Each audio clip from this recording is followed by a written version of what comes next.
Hey soul family, I am cozy in my home wearing my winter hat, bundled up in blankets. It's 11 degrees here where I am, but that's actually a heat wave we've had, and it's 11 degrees, feels like 7, but we've had some really cold weather, like negative 11 last week. So I'm just a chilly willy, and I like to wear my hat if it makes me feel more cozy and safe, and honestly protecting the crown chakra, which there's a lot of energy up here, connection to spirit and all that. So I think it's got dual purpose. But anyways, I wanted to share a little story about what happened to me yesterday.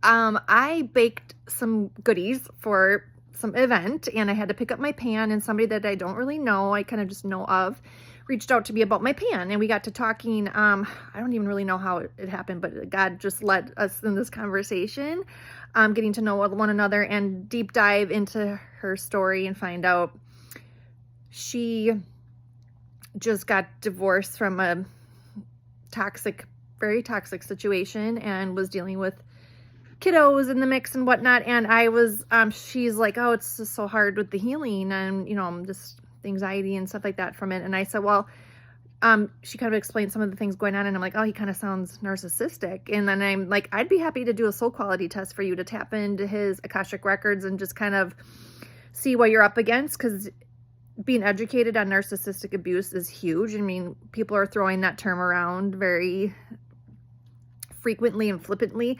Everybody's a narcissist, right?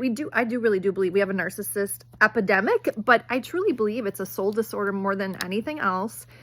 Yeah, sure, you can go down the psych evaluation path and like mental and emotional stuff, of course, but I truly believe narcissistic abuse, from what I've been shown and guided to understand from my divine team, is that it's a soul disorder, and people choose at a soul level to kind of cut themselves off from their conscience and their empathy and their connection to spirit and the divine. So they physically have to take energy from their environment, which is like, if you ever heard the term energy vampires or like narcissistic supply, it's just what they have to do. So try not to take it too personally if it's been you, and just try to see it from a higher perspective. And like, they just have to take from their environment. They have to drain you all your good energy and exhaust you because they need it. And so the more you can cut yourselves off energetically, the better. Set better boundaries emotionally, mentally, physically, sexually, financially.